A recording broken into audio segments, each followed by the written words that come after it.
бір түйір қан.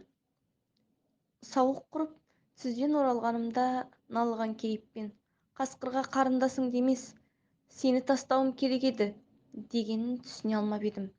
Ендігі әңгімені төсекке таңылған анам көзіне жас алып баяндады.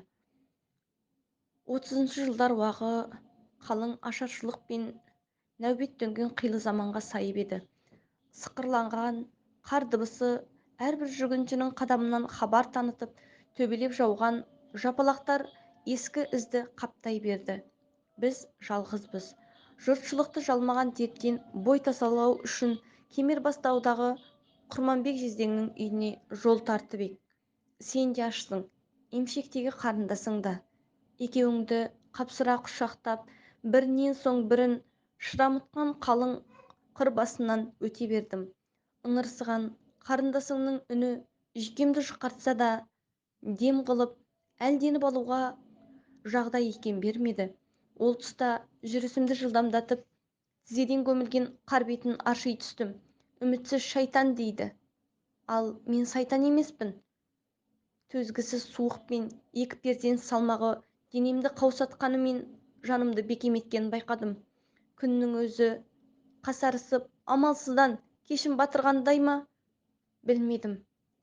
Шамам түскен мезгілде діттегенімізге жетпегем.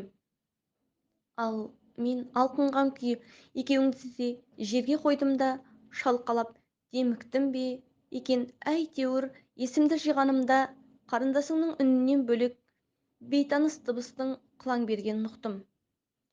Дірілдеп көтерген басым бір пәлені сезгендей қос перзентімді бауырыма қысып, айналама жүрексіне қарайладым. Бар екен тәйірі, әудемнен тарапынан танытқан бір үйір қасқырға кезігеміз деп үш ұйықтасам да түсіме кірмеген екен. Дереу ес жидыртқан хайуандардың қансыз қаптайтынын жақсы білсем де, жаныма жатқан ағаш кесегін неліктен лақтырып қорқытқанымды түсіне алмадым.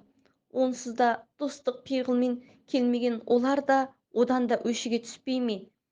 Өзгенің бұл жағдайға нендей шешім қабылдайтынын білмедім. Ал менің мақсатым бір.